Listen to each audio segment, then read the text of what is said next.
हे दोस्तों, क्या हाल चाल है। आई होप सब अच्छे होंगे। मेरा नाम है कुलवीर सिंह। तो चलिए इस वीडियो को हम शुरू करते हैं। तो पिछली वीडियोस के अंदर हमने होम टैब को पूरा कंप्लीट कर लिया था। देन होम टैब के अंदर जितने भी ग्रुप्स आ रहे हैं उन ग्रुप को भी अपनों ने कवर कर लिया।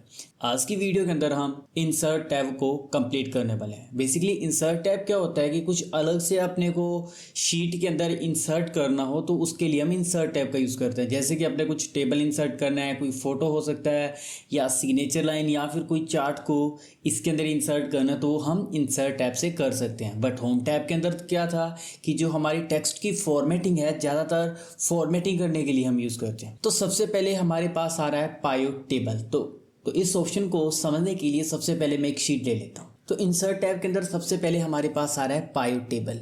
अब पायो टेबल क्या होता है कि जैसे कि डेटा को अपनी मर्जी से हम इसको दिखा सकते हैं। जैसे कि हमारे पास एक रैंडम डेटा आया, ठीक है, जो कि बहुत बोरिंग डेटा है और उसको अपने और उस डेटा को अपने उसको मैनेज करके देना चाहते हैं। जैसे कि यहाँ पे मेरे पास कुछ यहाँ पे लिस्ट दी हुई है। अब लिस्ट के अंदर 4 मैंने गेम लिए हुए। एक मैंने पबजी लिए है, एक BGMI, एक फ्री फायर और एक कॉल ऑफ ड्यूटी गेम लिया हुआ है। तो यहाँ पे मैंने कुछ डेट लिखी है। यहाँ पे कुछ गेम्स के नाम हो गए, वीक, रीजन, स्टेट, कौन सी सिटी, कस्टमर और कितने वो डाउनलोड हुए हैं। तो वो सारी लिस्ट आ चुकी है। अगर मैं इसकी बात करूँ तो मेरे पास फिलहाल 28,600 लोगों का यहाँ पे डेटा आया हुआ है। अब मेरे को बोल दीजिए कि भाई इस पूरी शीट के अंदर आपने बताना है कि जो पबजी मोबाइल गेम है वो कितने लोगों ने टोटल डाउनलोड कर लिया या फिर कितनी बार इसके अंदर आया, या फिर यहाँ पे हमारे पास रीजन आया तो रीजन के अंदर बोल दिया जाए कि भाई ईस्ट के अंदर फ्री फायर कितने लोगों ने डाउनलोड किया हुआ है। और यहाँ पे मेरे पास जो ईयर है 2019 से लेके 2097 तक का डेटा है। अब मेरे को बोल दिया जाए कि 2020 से लेके 2025 तक का मेरे को फ्री फायर का डेटा देखने की कितने लोगों ने डाउनलोड कर लिया। अगर अपने मैन्युअली निकालेंगे तो इसके अंदर तो बहुत ज़्यादा टाइम लगने वाला है। बट पायो टेबल के अंदर इतना मुश्किल इसके अंदर नहीं है। तो कैसे पायो टेबल यूज करना है तो वो वीडियो आज हम देख लेते हैं। तो सबसे पहले मैं जिस डेटा पे पायो टेबल बनाना चाहता हूँ उस डेटा पे मैं क्लिक कर देता हूँ और पायो टेबल पे मैं क्लिक कर देता हूँ। अभी यहाँ पे हमारे पास ऑटोमेटिक इसने रेंज को सिलेक्ट कर लिया। अगर ये रेंज ना सिलेक्ट कर पाए या फिर रेंज ज़्यादा सिलेक्ट होगी, मेरे को तो रेंज कम सिलेक्ट करनी थी, तो फिर मैं यहाँ से क्लिक करके मैन्युअली उस रेंज को सिलेक्ट कर सकता हूँ। नेक्स्ट ऑप्शन आ रहा है कि पायो टेबल को अगर आप बना रहे हैं तो वो पायो टेबल अलग शीट के अंदर बनना चाहिए या फिर यहाँ पे बनना चाहिए इसी शीट के अंदर। अगर मेरे को नई वर्कशीट पे बनाना है तो मैं यहाँ से क्लिक करके ओके कर दूंगा तो नई वर्कशीट पे बन जाएगा। अगर मेरे पास देखो यहाँ पे डेटा मेरे पास थोड़ा ही है तो मैं चाहता हूँ कि पायो टेबल भी साइड में बन जाए, तो मैं इस ऑप्शन पे क्लिक करके तो मैं उस सेल पे क्लिक कर दूंगा तो वहीं पे वो पायो टेबल बन जाएगा। तो मैं क्या करता हूँ, अलग ही वर्कशीट पे अपने बनाते हैं, तो मैं यहाँ से क्लिक कर देता हूँ। तो जैसे क्लिक कर दिया तो मेरे पास एक नई शीट आ चुकी है। अब नई शीट के अंदर देखिए यहाँ पे पायो टेबल का कुछ इंटरफेस आ चुका है। यहाँ पे हमारे पास जो ऊपर हेडिंग थी, यहाँ पे जो मेरे पास जितनी भी हेडिंग थी वो हेडिंग यहाँ पे आ चुकी है। अब मेरे को क्या करना है कि मेरे को स्टेट वाइज गेम देखना है, जहाँ फिर मेरे को टोटल देखने की गेम कितनी इसके अंदर, ठीक है। तो मैं क्या करता हूँ, यहाँ पे मैं इस गेम को क्लिक करके अगर मैं कॉलम के अंदर ड्रैग करता हूँ तो कॉलम के अंदर आ जाएंगी। अगर मैं रो पे क्लिक कर देता हूँ, मतलब पकड़ के मैं रो पे क्लिक कर देता हूँ तो वो रो के अंदर जितने भी गेम है वो गेम आ जाएंगे। अब मेरे को देखने की कितने डाउनलोड्स कर लिए, तो यहाँ पे देखिए यहाँ पे हमारे पास की फिल्टर है, कॉलम है, रो है और वैल्यू आई हुई है। अब जो मेरे पास जो नंबरिंग है तो उसको मैं क्या करूंगा, वैल्यू के अंदर ही अपने को रखना होता है। तो मैं डाउनलोड को यहाँ पे वैल्यू के अंदर रखता हूँ। तो यहाँ पे आ रहा है कि पबजी कितना डाउनलोड हो चुका है, फ्री फायर कितना हो चुका है, तो वो सभी डेटा यहाँ पे आ रहा है। अगर मेरे को बोल दीजिए कि गेम नहीं, मेरे को तो भैया रीजन वाइज देखने हैं, तो मैं क्या करूँगा, इस गेम को यहाँ से पकड़ के ऊपर ले जाऊँगा और छोड़ दूंगा तो गेम हट गया। अब मेरे को क्या करना है कि यहाँ से मंथ वाइज देखना है या फिर रीजन वाइज देखना है, तो मैं रीजन पे क्लिक कर देता हूँ तो वो रीजन वाइज हमारे पास आ जाएगा। अब यहाँ पे रीजन वाइज आ चुका है। अब मेरे को क्या करना है कि गेम चाहिए, चलो जी मैं क्या करता हूँ, रीजन को ऊपर कर लेता हूँ, वापस मैं गेम को यहाँ पे कॉलम के अंदर रख लेता हूँ। अब मैं चाहता हूँ कि मेरे पास रीजन वाइज भी आना चाहिए, तो मैं क्या करता हूँ कि रीजन को कॉलम्स के अंदर रख दूंगा तो वो रीजन वाइज ये ईस्ट, नॉर्थ, वेस्ट सभी के आ चुका है। और ब्लैंक यहाँ पे हमने वो गेम का नाम टाइप नहीं किया हुआ है, जहाँ सॉरी ब्लैंक के अंदर जो रीजन मैंने टाइप नहीं किया है तो उसके अंदर ये चीज़ आ रही है। अगर मेरे को चाहिए कि रीजन बाय नहीं, मेरे को तो भाई मंथ वाइज चाहिए, तो मैं क्या करता हूँ, इस रीजन पे क्लिक करके इसको हटा देता हूँ। देन मंथ को मैं ड्रैग करूँगा तो मंथ वाइज मेरे पास पूरा डेटा आ जाएगा। अब क्या होता है कि यहाँ पे वो देखो पाइवट टेबल वो डिलीट हो चुका है, हट चुका है। यहाँ पे साइड में जो बॉक्स आया था, मैं वापस से क्लिक करूंगा तो ये वापस पाइवट टेबल का फील्ड्स आ जाएगा। अब कई बार क्या होता है कि यहाँ से मेरे से क्रॉस कर दिया और मैंने यहाँ से वो हट गया वो, अब मैं वापस क्लिक करूंगा तो वो आएगा नहीं। तो इसके लिए क्या करना होगा, मैं पाइवट टेबल की जो लिस्ट बनेगी उस पर क्लिक करूंगा, पाइवट टेबल एनालिस्ट के अंदर जाऊंगा और फील्ड लिस्ट पे मैं क्लिक कर दूंगा तो मेरे पास वो आ जाएगा। इस तरीके से हम यहाँ पे पाइवट टेबल का यूज कर सकते हैं। तो इसका एग्जांपल हम एक और ले लेते हैं। चलिए जी, मैं इसको कॉलम के अंदर छोड़ देता हूँ। अब देखिए यहाँ पे जो गेम है मेरे, वो एक ही शीट के अंदर, अब मेरे को ऐसा बोल दीजिए कि भाई एक शीट के अंदर तो आपने BGMI का डेटा रखना है, एक शीट के अंदर मेरे पास मोबाइल का, फ्री फायर का, मतलब अलग अलग शीट पे वो डेटा टाइप मेरे को रखना है। मतलब अलग अलग शीट पे वो मेरे को डेटा रखना है, या फिर मंथ वाइज रखना है, या फिर स्टेट वाइज रखना है, कुछ भी हो सकता है। तो मैं क्या करता हूँ, ये जो गेम है मेरे पास, मैं इसको पकड़ के फिल्टर के अंदर रखना है। तो मैंने इस गेम को फिल्टर वाइज रख लिया, तो रीजन को मैं रो के अंदर रख लिया। अब मेरे को क्या करना है कि हर एक शीट पे अलग अलग चाहिए मेरे को, भी कौन से रीजन के अंदर कौन सा गेम खेला हुआ वो अलग अलग शीट पे चाहिए। तो जो मेरे को अलग शीट पे चाहिए ना, उसको मैं फिल्टर के अंदर रख लेता हूँ।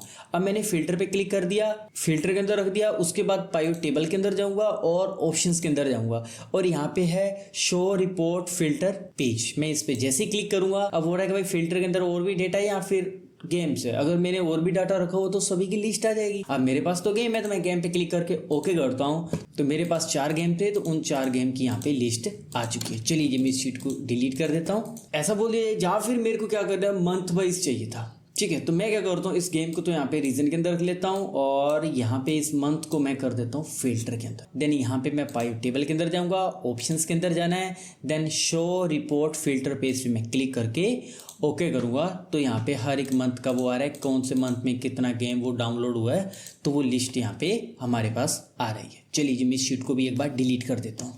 अब हम इसके अंदर ही नेक्स्ट ऑप्शन देखते हैं। ये देखिए यहाँ पे हमारे पास, चलिए पाइवट टेबल को ही अपने देख रहे थे, मैं यहाँ से क्लिक कर देता हूँ, और यहाँ से हमारे पास देखो एनालिस्ट के अंदर चलते हैं। तो ये ऑप्शन देख लिए, इनको भी अपने आगे देख लेंगे।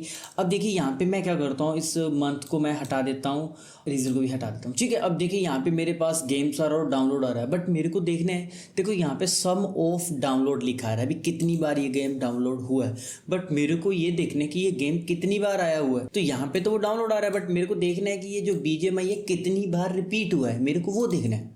तो इसके लिए मैं क्या करूँगा, जैसे कि यहाँ पे मैं वैल्यू के अंदर जाऊंगा, इस पर क्लिक करूंगा, यहाँ पे वैल्यू फील्ड सेटिंग्स पे क्लिक कर दूंगा मैं, और यहाँ पे सम आ रहा है, मैं काउंट पे क्लिक करूंगा, तो देखिए कितनी कितनी बार आया हुआ है वो सब यहाँ पे आ जाएगा। देन मेरे को सम चाहिए, तो मैं वापस से क्लिक करूंगा, वैल्यू फीड सेटिंग पे जाऊंगा, सम पे क्लिक करके ओके प्रेस कर देता हूँ, ठीक है।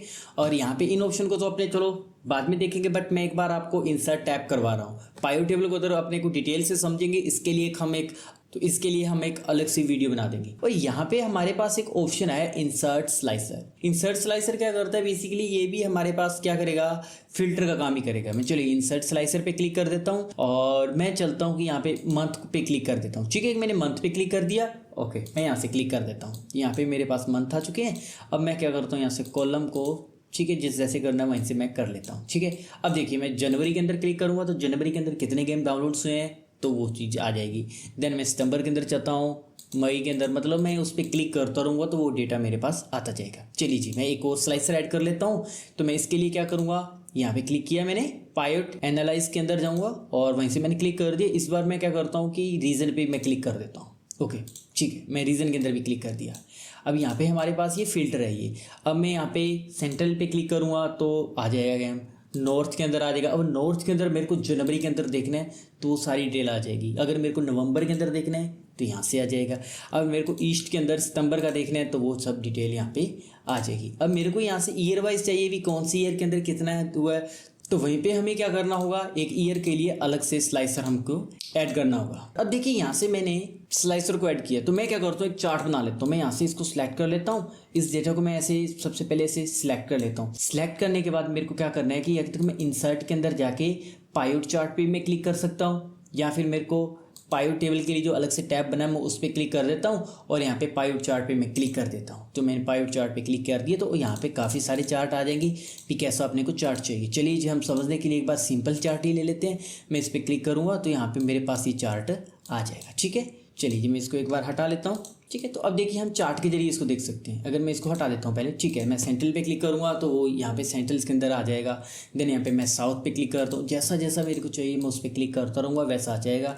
अब जैसे साउथ के अंदर मेरे को जुलाई के अंदर देखने तो कौन सा गेम ज़्यादा डाउनलोड किया था वो देख सकते हैं। देन मैं यहाँ से क्लिक कर देता हूँ। अब मेरे को यहाँ पे इसके लेवल चाहिए तो मैं डेटा लेवल पे मैं क्लिक करूँगा तो वो डेटा लेवल यहाँ से आ जाएंगे। देन उसके बाद यहाँ पे मेरे पास एक डिज़ाइन वाला टैब आया हुआ है, तो यहाँ पे कोई भी मेरे को डिज़ाइन वगैरह चाहिए तो उसके लिए मैं इस पर क्लिक करूँगा तो वो डिज़ाइन इसके आ जाएंगे। ठीक है, तो मैं जैसे ये चीज़ रख लेता हूँ। अब जुलाई के अंदर मैं क्लिक करूँगा तो अब जैसा मेरे को डेटा चाहिए, या फिर मेरे को चाहिए भी जनवरी, फरवरी और मार्च का चाहिए, तो मैं पकड़ के इन तीनों को सिलेक्ट करके ड्रैग कर लेता हूँ तो इन 3 मंथ का डेटा आ जाएगा। देन यहाँ पे नॉर्थ का चाहिए था तो नॉर्थ का डेटा आ जाएगा। तो इस तरीके से हम यहाँ पे पाइव टेबल का यूज़ कर सकते हैं। एक हमारे पास यहाँ पे एक और ऑप्शन है इंसर्ट टाइमलाइन। ठीक है, तो मैं उसको भी पहले देख लेते हैं अपने। मैं यहाँ पे क्लिक कर देता हूँ इंसर्ट टाइमलाइन पे। अब ये भी हमारे क्या करेगा, स्लाइसर का काम करेगा, बस थोड़ा सा उससे ये अलग है। तो इसके लिए मैं पहले क्या करता हूँ, ये स्लाइसर को मैं डिलीट कर देता हूँ। अगर डिलीट करना तो मैं इस पर राइट क्लिक करूँगा और यहाँ से रिमूव पे क्लिक कर देता हूँ तो यहाँ से वो रिमूव हो जाएगा। चलिए जी, मेरे पास अभी फिलहाल ये डेटा है। अब मैं क्या करता हूँ, यहाँ से क्लिक करके पाइव टेबल पे जाऊँगा, इंसर्ट टाइमलाइन पे क्लिक करूँगा।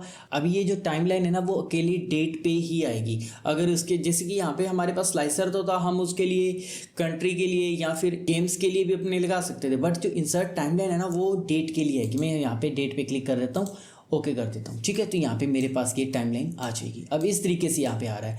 अब मेरे को अगस्त का डेटा देखना है, यहाँ पे जो भी डेटा मेरे को देखना है तो वहीं से मैं पकड़ के ड्रैग करता रहूँगा तो डेटा यहाँ से आ जाएगा ये। ठीक है, इस तरीके से डेटा आ रहा है। अब मेरे को तो भाई चाहिए था 2020 का डेटा, तो मैं यहाँ पे मंथ के अंदर जाऊँगा और यहाँ पे मैं क्वार्टरली कर सकता हूँ, ईयरली कर सकता हूँ। चलो मैंने ईयर पे क्लिक कर दिया और यहाँ से मैं कर देता हूँ जैसे कि 2024 का, तो 2024 का यहाँ पे डेटा आ रहा है। 2023 और 24 का चाहिए तो यहाँ से मैं क्लिक कर देता हूँ। देन उसके बाद मेरे को यहाँ पे डेज़ का या मंथ का चाहिए तो मैं मंथ पे क्लिक कर देता हूँ। 2023 और 2024 का मंथ यहाँ पे आ रहा है। तो अब जनवरी और फरवरी के अंदर मैं जाऊँगा तो इस तरीके से हमारे गेम का डेटा आया हुआ है, तो वो सारी डिटेल यहाँ पे आ जाएगी। ठीक है, तो अगर अपने को पूरा पाइव टेबल जानना तो उसके लिए हम एक अलग से वीडियो बना देंगे, बट इसके अंदर हम पूरा डिटेल के अंदर नहीं जाएंगे। तो बट एक बार अपने इंसर्ट टैब को कंप्लीट कर रहे हैं। देन यहाँ से रिकमेंडेड पाइव में मैं क्लिक करूँगा तो इसके अंदर भी वही है कि जैसे कि मैं यहाँ से पाइव टेबल बनाना चाहता हूँ। अब यहाँ से तो मैं अपनी मर्जी से बनाया हुआ है। अब मैं यहाँ से क्लिक करके अगर मैं इस डेटा को सिलेक्ट कर लेता हूँ और यहाँ से जैसा मेरे को पाइव जाना बस से वही चीज़ है, यहाँ पे बस बने बनाए अपने को टेम्पलेट मिल जाएगा। मैं उस पर क्लिक करके यहाँ से इंसर्ट करूँगा तो इस तरीके से हमारे पास डेटा बन जाएगा। ठीक है, तो सेम पहले की तरह यही है। देन उसके बाद हमने टेबल देख लिया था। अब टेबल के अंदर क्या होता है, कोई भी डेटा है मैं उसको टेबल के अंदर कन्वर्ट करना चाहता हूँ तो टेबल के अंदर कर सकता हूँ। देन उसके बाद नेक्स्ट ऑप्शन हमारे पास आ जाएंगे यहाँ पे कुछ पिक्चर शेप वगैरह ऐड करने के लिए। अब देखिए यहाँ पे इसका यूज़ क्या होता है, जैसे कि मेरे पास कोई भी एक डेटा पड़ा है तो मैं क्या करता हूँ, चलो इस डेटा को मैं यहाँ से कॉपी कर लेता हूँ। जो मैंने इस डेटा को यहाँ से लेके इस डेटा को मैं कॉपी कर लेता हूँ और एक नई शीट के अंदर रख लेता हूँ। ठीक है, तो मैं यहाँ से क्लिक करके इंटर कर देता हूँ तो मेरे पास ये डेटा आ चुका है और मैं इसको हटाना चाहता हूँ तो चलिए हटा लिए मैंने। ठीक है, इतना ही डेटा रखा हुआ। अब मेरे को कोई भी इसके अंदर चार्ट वगैरह चाहिए या फिर किसी कंपनी का डेटा है। ठीक है, तो मैं कंपनी की फ़ोटो वगैरह चाहता हूँ तो यहाँ से मैं इंसर्ट पे क्लिक करके उस कंपनी का डेटा वगैरह यहाँ पे ले सकता हूँ। ठीक है, तो मैं क्या करता हूँ, यहाँ पे पिक्चर पे जाऊँगा तो ये देखिए वो कंप्यूटर के अंदर पिक्चर पड़ी है, या फिर मेरे को ऑनलाइन पिक्चर देखनी तो मैं वो इंसर्ट कर लेता हूँ। तो इसके लिए मैं क्या करता हूँ, एक स्टॉक इमेज पे मैं क्लिक कर देता हूँ और यहाँ से कोई भी मेरे को इमेज को इंसर्ट करना है तो मैं इमेज को इंसर्ट कर सकता हूँ। चलिए जी, हमें कोई भी एक फ़ोटो जैसे कि ये वाली पिक पे मैं क्लिक करके इंसर्ट कर देता हूँ और ये वाली फ़ोटो यहाँ पे डाउनलोड होकर आ जाएगी। ठीक है जी, तो यहाँ पे ये फ़ोटो आ चुकी है। अब मैं फ़ोटो पे क्लिक करके इसका साइज़ बड़ा है और छोटा करना है तो यहाँ से मैं इसको फ़ोटो को छोटा कर लेता हूँ। तो यहाँ से मेरे पास क्या है कि इमेज पे मैं क्लिक करूँगा तो इसके लिए एक अलग से टैब आ चुका है पिक्चर फॉर्मेट पे। मैं यहाँ से क्लिक करता हूँ, फ़ोटो पे कुछ भी एडिटिंग वगैरह जो भी करना अपने को मैन्युअली अपने यहाँ से कर सकते हैं। यहाँ पे अलग अलग इसके फ्रेम आ चुके हैं, जैसा फ्रेम चाहिए। पिक्चर पे बॉर्डर लगाना चाहते हैं तो वो वाला बॉर्डर लगा देंगे। ठीक है, तो यहाँ पे अलग अलग इसके डिज़ाइन आ चुके हैं और ये ज़्यादा मुश्किल नहीं है, अपने बस इस पर क्लिक करके अब जैसा मेरे को रखना है वहाँ से मैं इसको रख सकता हूँ। देन यहाँ पे पिक्चर पे मैं इफेक्ट करूँगा तो जैसा इफेक्ट वगैरह चाहिए तो मैं इस फोटो पे वो इफेक्ट वगैरह दे सकता हूँ। अगर मेरे पास कंप्यूटर के अंदर मेरी फ़ोटो पड़ी है तो मैं वो फ़ोटो भी यहाँ पे अपलोड कर सकता हूँ। मैं यहाँ से क्लिक करूँगा और यहाँ पे दिस डिवाइस पे मैं क्लिक कर देता हूँ। अब इंसर्ट के अंदर मेरे पास देखता हूँ कुछ फ़ोटो है तो डेस्कटॉप पे चलता हूँ। चलो कंप्यूटर 1 मैं इस पर क्लिक कर देता हूँ तो यहाँ पे मेरे पास एक कंप्यूटर की फ़ोटो है तो बस वो कंप्यूटर की यहाँ से फ़ोटो आ जाएगी। अब इसके लिए यहाँ पे अलग अलग डिज़ाइन है, भी आप कैसा डिज़ाइन वगैरह चाहते हो वो सब यहाँ पे फॉर्मेट अपनी मर्ज़ी से अपने फॉर्मेट कर सकते हैं। अब कई बार क्या होता है कि इमेज थोड़ी बड़ी आ रही है बट मेरे को इतनी बड़ी इमेज नहीं चाहिए, तो उसके लिए मैं क्रॉप पे क्लिक करूँगा। अब जितनी अपने को इमेज चाहिए तो मैं उस इमेज पे यहाँ पे सिलेक्ट कर लूँगा और उतनी इमेज ही हमारे पास ही आ जाएगी। सपोज करो मेरे को इतना ही चाहिए था इमेज, ठीक है, और मैं चलता हूँ कि मेरे को बस इतनी इमेज ही चाहिए, मैं क्लिक करता हूँ क्रॉप, ओके, तो यहाँ से वो इतनी इमेज ही रहेगी, ठीक है। चलिए जी हम इसको डिलीट कर देते हैं। नेक्स्ट अपने बढ़ते हैं यहाँ पे हमारे पास। तो शेप के अंदर क्या होता है कि कोई भी अपने इसके अंदर शेप लगानी हो, जैसे कि मैं क्या करता हूँ कि यहाँ पे एक शेप इंसर्ट कर लेता हूँ। अब शेप के अंदर मैं कुछ भी हाईलाइट करके दिखाना चाहता हूँ तो वो चीज़ यहाँ पे मैं इस तरीके से दर्शाना चाहता हूँ तो वो चीज़ दे सकता हूँ, या फिर मेरे को कोई भी इसके अंदर कुछ शेप को इंसर्ट करना है तो वो शेप वगैरह, तो यहाँ से शेप को मैं सेलेक्ट कर लूँगा तो वो वाली शेप आ जाएगी। अब इसके अंदर जो भी मेरे को लिखना है वो लिख सकता हूँ। देन इसके बाद शेप पे मैं क्लिक करके यहाँ पे शेप फॉर्मेट पे जाऊँगा। शेप के अंदर कैसा फिल करना है, यहाँ पे अलग अलग कलर आए हुए हैं और यहाँ पे टेक्स्ट के कलर आ जाएंगे। इस टेक्स्ट को जिस कलर के अंदर जैसा डिज़ाइन रखना चाहते हैं तो वो सब यहाँ पे डिज़ाइन आ जाएंगे। चलिए जी बढ़ते हैं नेक्स्ट ऑप्शन की तरफ, इसको अपने डिलीट कर लेते हैं। अब नेक्स्ट ऑप्शन की तरफ बढ़ते हैं और ये नेक्स्ट के अंदर हमारे पास आ जाएगा आइकन्स। वही अगर इंटरनेट से अपने कोई आइकन डाउनलोड कर लेते हैं बट वो इसके अंदर ही इनबिल्ट ऑप्शन दे दिया। अब जो भी मेरे को आइकन वगैरह चाहिए या फिर कुछ भी मेरे को चाहिए मैं यहाँ से इसको फाइंड करके यहाँ से लगा लूँगा और ये वाला मैं डाउनलोड कर लेता हूँ। तो यहाँ पे आइकन डाउनलोड हो गया। अब जैसा मेरे को यहाँ पे लगाना है तो वो सब मैं यहाँ पे लगा सकता हूँ। उसके लिए वो अलग से ग्राफ आया हुआ है और जैसे मेरे को उसका कलर वगैरह भी चेंज करना है तो मैं मैनुअली वो कलर वगैरह चेंज करके जैसे मेरे को लगाना है मैं वो चीज़ यहाँ पे लगा सकता हूँ। चलिए बढ़ते हैं नेक्स्ट ऑप्शन की तरफ। तो नेक्स्ट ऑप्शन के अंदर हमारे पास आ जाएगा 3D मॉडल। सेम वही तरीके से यहाँ पे 3D मॉडल आ जाएगा। उसके बाद आ जाएगा स्मार्ट आर्ट। अब स्मार्ट आर्ट क्या होता है कि अपनी जैसे कि किसी बात को ग्राफ के जरिए अपने को बताना हो तो उसके लिए हम स्मार्ट आर्ट का यूज़ करते हैं। मैं स्मार्ट आर्ट पे मैं क्लिक कर देता हूँ। अब यहाँ पे अलग अलग इसकी डिज़ाइन है। अब जैसे कि मैं यहाँ पे ये वाला डिज़ाइन लेना चाहता हूँ, अब मैं यहाँ से क्लिक करके ओके क्लिक कर देता हूँ। अब यहाँ पे ABCD जो भी मेरे को श्रृंखला दर्शानी चाहती है, सपोज करो कि मैं कुछ मेरे पास ऐसा टॉपिक है और मैं उसके अंदर श्रृंखला को दर्शाना चाहता हूँ तो उसके लिए फिर मैं इसका यूज़ कर सकता हूँ, ठीक है। यहाँ पे जो भी मेरे को श्रृंखला MS वर्ड एक्सेल पावरपॉइंट मतलब ऐसा कुछ वो मेरे को करना है तो वो चीज़ कर सकता हूँ। चलिए इसका एक और एग्जांपल लेते हैं अपने। तो मैं क्या करता हूँ इंसर्ट पे क्लिक करके स्मार्ट आर्ट पे चलता हूँ और यहाँ से मैं इस बार ये डिज़ाइन ले लेता हूँ। मैं इस पर क्लिक कर देता हूँ। अब जैसे कि मेरे को बताना है कि भाई कंप्यूटर के 2 पार्ट है, सॉफ्टवेयर और हार्डवेयर, ये चीज़ बताना है, ठीक है। तो यहाँ पर मैं कंप्यूटर टाइप कर लेता हूँ। अब कंप्यूटर के 2 पार्ट है, एक तो होता है सॉफ्टवेयर और एक हार्डवेयर। चलिए जी मैं क्या करता हूँ सॉफ्टवेयर को SW कर दिया, हार्डवेयर को मैंने HW कर दिया, ठीक है। अब सॉफ्टवेयर को मैं 2 पार्ट के अंदर डिवाइड करना चाहता हूँ। सॉफ्टवेयर है हमारे पास कौन सा हो जाएगा, एक तो एप्लीकेशन सॉफ्टवेयर और एक है हमारे पास सिस्टम सॉफ्टवेयर। और हार्डवेयर भी मेरे पास 2 है, इनपुट और आउटपुट। तो इनपुट के लिए मैं क्या कर देता हूँ IP कर देता हूँ, ठीक है। अब इनपुट तो कर दिया, मेरे को तो आउटपुट भी करना था बट आउटपुट के लिए तो भाई मेरे पास शेप ही नहीं है। तो मैं क्या करूँगा इस शेप पे क्लिक करता हूँ और यहाँ पे मैं फॉर्मेट वाला वो टैब आ जाएगा। देन मैं यहाँ पे क्लिक करता हूँ स्मार्ट आर्ट डिज़ाइन पे और यहाँ पे ऐड शेप बिफोर आफ्टर जैसे शेप चाहिए। जैसे कि मेरे को क्या चाहिए मैं बिलो पे क्लिक कर देता हूँ तो इसके नीचे आ जाएगी बट मेरे को तो इसके बराबर चाहिए थी। तो मैं क्या करूँगा इस पर क्लिक करके सीधा ऐड शेप कर दूंगा और जहाँ से मैं कर देता हूँ आउटपुट, ठीक है। अब एप्लीकेशन सॉफ्टवेयर को आके मेरे को बताना है, ठीक है। कुछ एप्लीकेशन जो एप्लीकेशन है एप्लीकेशन सॉफ्टवेयर में यहाँ पे वो नीचे देना दिखाना चाहता हूँ, ठीक है। मैं यहाँ से क्लिक करता हूँ, ऐड शेप करूँगा तो ये तो यहाँ पे ऐड हो जाएगा बट मेरे को तो क्या चाहिए था इसके नीचे की साइड चाहिए थी। चलिए जी मैं इसको डिलीट बटन से पहले हटा देता हूँ। नीचे की साइड चाहिए, मैं यहाँ से क्लिक कर देता हूँ और यहाँ पे बिलो पे क्लिक करूँगा तो वो नीचे इंसर्ट हो जाएगी। देन ऐड शेप करूँगा तो यहाँ से हो जाएगी। अब जैसे कि हमारे पास एप्लीकेशन सॉफ्टवेयर कौन सा हो जाएगा, वर्ड एक्सेल कर लो, ठीक है। सिस्टम सॉफ्टवेयर के अंदर जैसे कि मेरे को नीचे की साइड चाहिए तो मैं यहाँ से क्लिक करता हूँ, बिलो पे कर दूंगा और देन उसके बाद मैं ऐड शेप करूँगा। जैसे सिस्टम सॉफ्टवेयर Windows 7 और Windows 11 दे सकता हूँ। इनपुट सॉफ्टवेयर कौन से है, जैसे कि कीबोर्ड आ गया, माउस हो गया। आउटपुट कौन सा हो गया, मॉनिटर हो गया, स्पीकर हो गया, ठीक है। तो ये हमारे यहाँ पे ऐसे देना चाहते हैं तो वो चीज़ यहाँ पे दे सकते हैं। और यहाँ पे इसके अलग अलग फॉर्मेट है, डिज़ाइन है कि कैसा आप डिज़ाइन वगैरह इसके अंदर देना चाहते हैं। जैसे कि मैं ये चीज़ देना चाहता हूँ, यहाँ पे ये डिज़ाइन देना चाहता हूँ तो ये चीज़ आ जाएगी।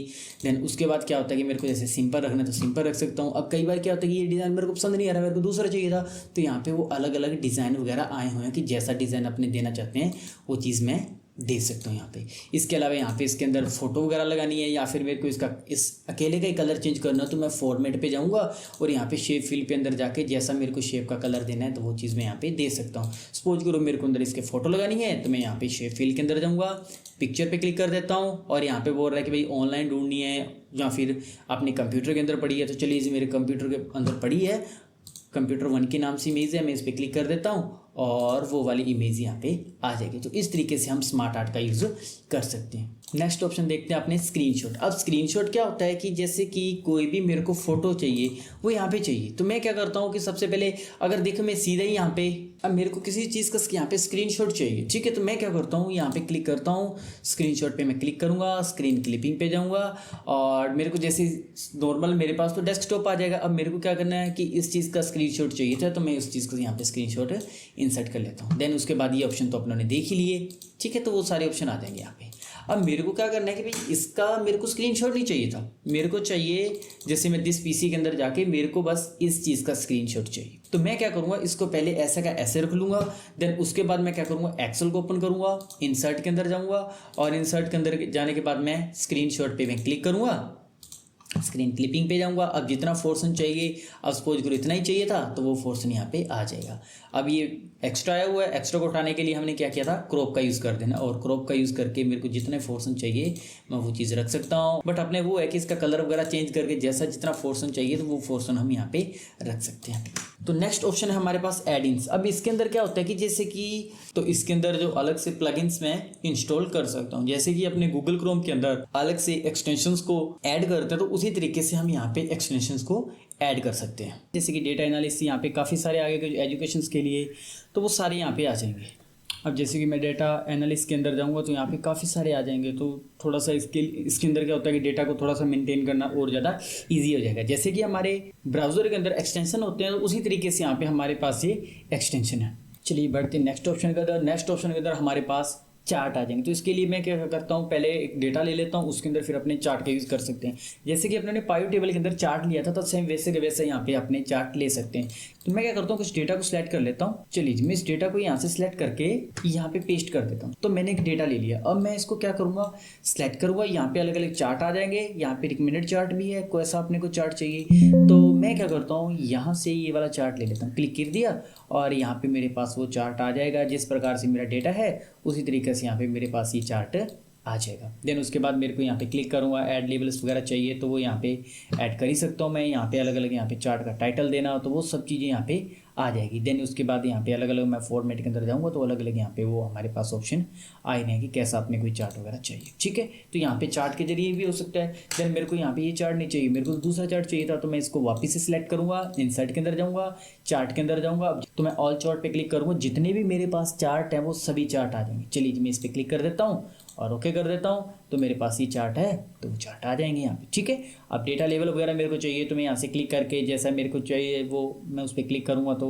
वहाँ पे वो डेटा आ जाएगा। मैं क्लिक करता हूँ तो इस तरीके से हमारे पास वो चार्ट आ जाएगा, ठीक है। तो ये सारे ऑप्शन इसी तरीके से चार्ट से हैं। उसके बाद हमारे पास आ जाएगा मैप। अब मैप के अंदर क्या होता है कि जैसे कि मैंने यहाँ पे कुछ स्टेट ले लिया, अब स्टेट के अंदर मेरे को क्या करना है कि मैप भी चाहिए। अब देखो यहाँ पे तो सीधा चार्ट बन रहा था, बट मैं चाहता हूँ कि मैप भी बनना चाहिए था, ठीक है। तो इसके लिए आपके पास क्या होना चाहिए कि इंटरनेट कनेक्शन होना चाहिए। तो मैं क्या करता हूँ कि यहाँ पे मैप्स पे क्लिक करूँगा, ओके प्रेस कर देता हूँ। ओके तो यहाँ पे मेरे पास जो मैप के जरिए यहाँ पे आ जाएगा कौन से मैप में कितना है। ओके मैं यहाँ पे, ठीक है, तो यहाँ पे मैप वो आ जाएगा। चलिए मैं क्या करता हूँ कि कुछ कंट्री के नाम लिख लेता हूँ, तो कंट्री के नाम के हिसाब से भी अपने इस डेटा को देखते हैं। तो यहाँ पे मैंने कुछ कंट्री के नाम लिए और यहाँ पे मैं उसका डेटा टाइप कर लिया। ये कुछ भी डेटा हो सकता है, तो अपने तो इस एग्जांपल को समझना ही है, तो ये कुछ भी डेटा हो सकता है। तो मैं क्या करूँगा, उस डेटा को सिलेक्ट करूँगा, इंसर्ट के अंदर जाऊँगा, मैप पे क्लिक कर दूंगा और क्लिक कर देता हूँ यहाँ पे, ठीक है।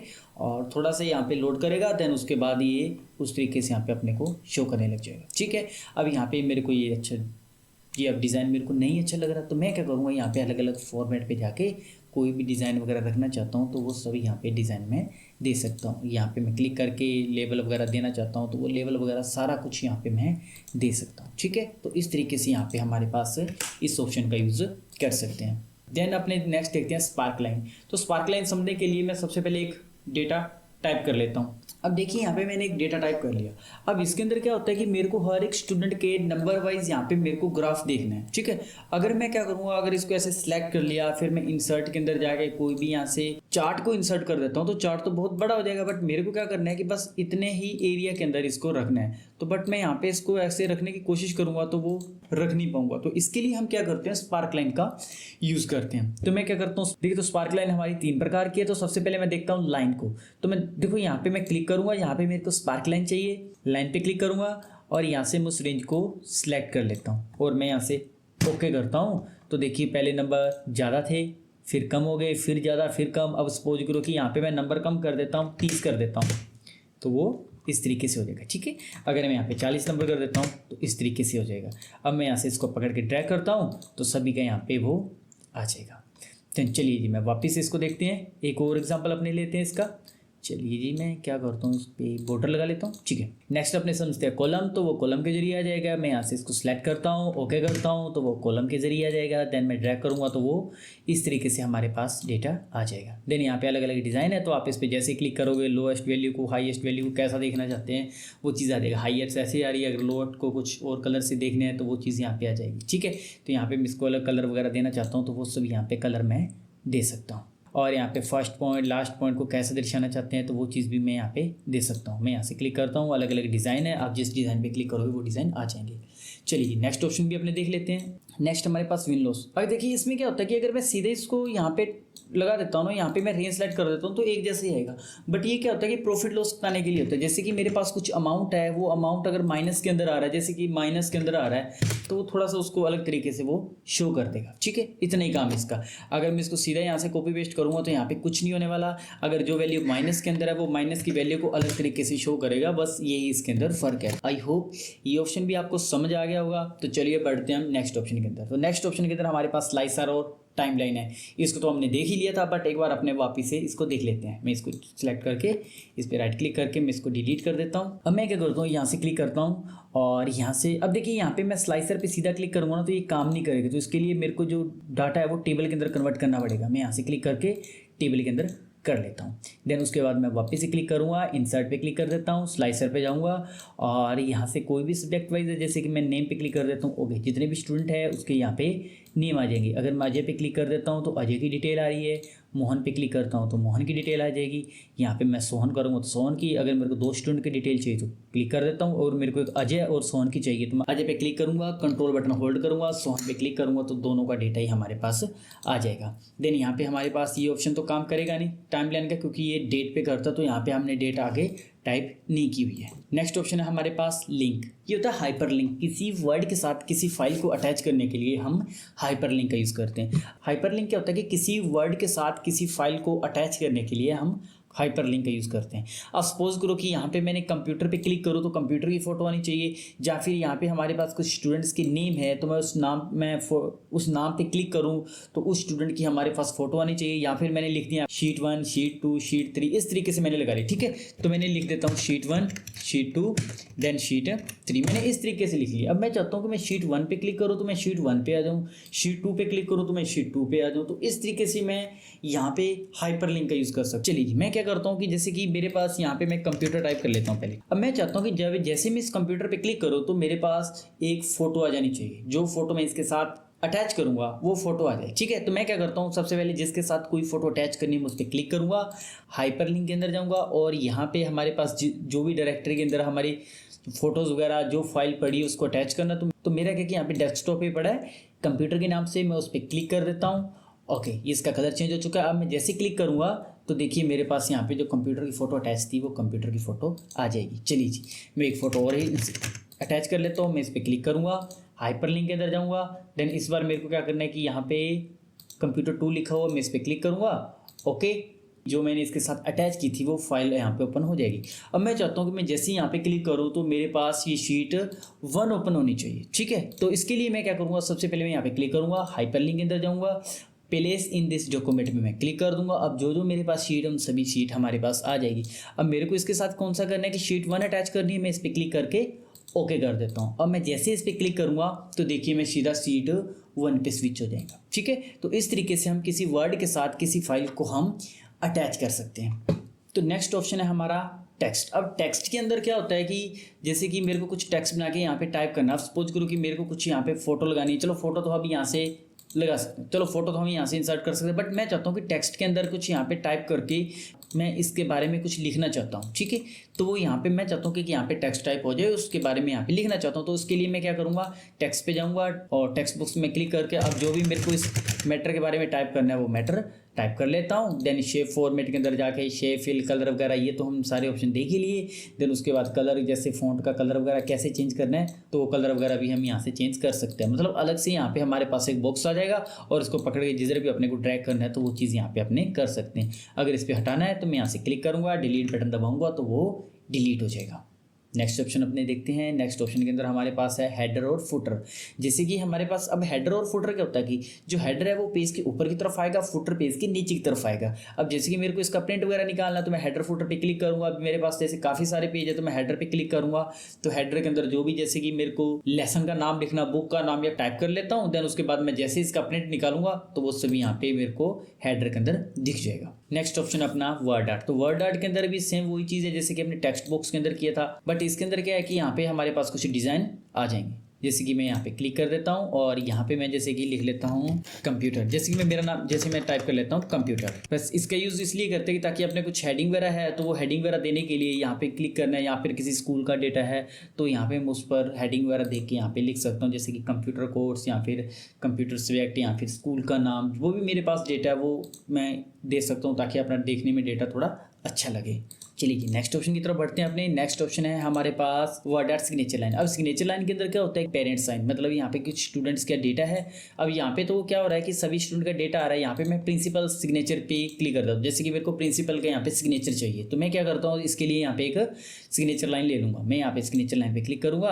अब जिसके अपने को साइन चाहिए उसका यहाँ पे नाम लिखो, जैसे कि प्रिंसिपल साइन है। अब यहाँ पे मैं टाइप कर लेता हूँ प्रिंसिपल सिग्नेचर। यहाँ पे हमारे पास जो पोस्ट है वो पोस्ट लिख लेता हूँ। पोस्ट के अंदर जैसे कि मैंने प्रिंसिपल लिख दिया और इसकी मेल एड्रेस देना तो वो मेल एड्रेस दे सकते हैं, नहीं तो मैं क्लिक करूँगा तो यहाँ पे जैसे कि प्रिंसिपल सिग्नेचर है तो प्रिंसिपल सिग्नेचर यहाँ पे आ जाएंगे। तो इस तरीके से अपने को सिग्नेचर लाइन देना तो वहाँ पे सिग्नेचर लाइन का अपने यूज़ कर सकते हैं। नेक्स्ट ऑप्शन है हमारे पास ऑब्जेक्ट। अब ऑब्जेक्ट क्या होता है कि जैसे कि हमारे पास एक्सेल चल रहा है, अब मेरे को क्या करना है, किसी अलग सॉफ्टवेयर की फाइल एक्सेल के अंदर ओपन करनी है तो उसके लिए हम इसका यूज़ कर सकते हैं। जैसे कि मैं यहाँ से क्लिक कर सकता हूँ ऑब्जेक्ट पे। ऑब्जेक्ट के अंदर यहाँ पे मेरे पास काफ़ी सारे आ जाएंगे। जैसे कि मैं यहाँ पे ओपन वर्ड टेक्स्ट पे मैं क्लिक कर देता हूँ, या फिर कोई भी मेरे को अलग सॉफ्टवेयर का यूज़ करना है। जैसे कि मेरे को पावर पॉइंट की स्लाइड यूज़ करनी है, मैं क्लिक कर देता हूँ तो यहाँ से देखिए मेरे पास एक पावर पॉइंट ओपन हो जाएगा। अब पावर पॉइंट के अंदर मैं जो भी टेक्स्ट वगैरह टाइप कर देता हूँ, यहाँ पे मेरे को क्या करना है, अलग से ट्रांजेक्शन्स वगैरह लगा देता हूँ मैं, या फिर मैं कोई भी एक डिज़ाइन ले लेता हूँ। ठीक है, मैंने डिज़ाइन ले लिया, मैं कहीं बाहर क्लिक कर देता हूँ तो देखिए पावर पॉइंट की फाइल है एक्सेल के अंदर आ चुकी है। मतलब किसी अलग सॉफ्टवेयर की फाइल एक्सेल के अंदर खोलने के लिए हम क्या करेंगे, ऑब्जेक्ट का यूज़ करते हैं। लास्ट में हमारे पास आ जाएंगे सिंबल। सिंबल के अंदर दो ऑप्शन है हमारे पास, एक तो है इक्वेशन और एक हमारे पास है सिंबल। इक्वेशंस के अंदर क्या होता है कि सपोज करो कि मेरे पास कुछ ऐसा टेस्ट बनाने को दे दिया जाए और उसमें कुछ इक्वेशन है, तो वो इक्वेशंस मेरे को वैसी की वैसी यहाँ पे टाइप करनी है। तो उसके लिए हमें क्या करना है, एक तो मैन्युअली टाइप करेंगे। अब कई बार ऐसी इक्वेशन होती है कि वो सीधी टाइप नहीं होती है। जैसे कि मैं क्या करता हूँ, यहाँ पे सिंबल पे क्लिक कर देता हूँ, इक्वेशंस पे जाऊँगा और यहाँ पे जो भी इक्वेशन चाहिए मैं उस पर क्लिक कर देता हूँ। जैसे कि ये इक्वेशन चाहिए तो मेरे पास ये इक्वेशन आ जाएगी। अब मैं क्या करता हूँ, इसका थोड़ा सा साइज बड़ा कर लेता हूँ। अब ठीक है, ये इक्वेशन है मेरे पास। अब जैसे कि मेरे को इसके अंदर कुछ भी चेंजेस करना है, जैसे माइनस की जगह प्लस लिखना है, जो भी मेरे को इक्वेशन वगैरह बनानी है तो मैं यहाँ से बना सकता हूँ। और इक्वेशंस में कुछ चेंज करना है तो यहाँ पे मेरे पास क्या करना है, इक्वेशंस पे क्लिक करूँगा, अलग अलग यहाँ पे सिंबल आए हैं, जैसा मेरे को सिंबल देना है या जैसी इक्वेशंस मेरे को बनानी है तो वहीं पे मैं वैसी इक्वेशंस बना सकता हूँ। ठीक है, अब जैसे कि यहाँ पे मेरे को कुछ भी A B C जो भी मेरे को इक्वेशन वगैरह बनाना चाहता हूँ तो वो यहाँ पे मैन्युअली मैं बना सकता हूँ। और हमारे पास लास्ट ऑप्शन है सिंबल। तो सिंबल के अंदर कोई भी अपने यहाँ पे सिंबल वगैरह इंसर्ट करना है तो वो सिंबल इंसर्ट कर सकते हैं। बट ठीक है, तो यहाँ पे वो सिंबल इंसर्ट हो जाएगा। मैं यहाँ से क्लिक कर देता हूँ। ठीक है, तो यहाँ पे वो सिंबल इंसर्ट हो जाएगा। आज की वीडियो के लिए बस इतना ही। आई होप ये वीडियो आपको अच्छी लगी होगी। अगर ये वीडियो आपको अच्छी लगी है तो आप इस वीडियो को लाइक करें और अपने दोस्तों के साथ शेयर करें।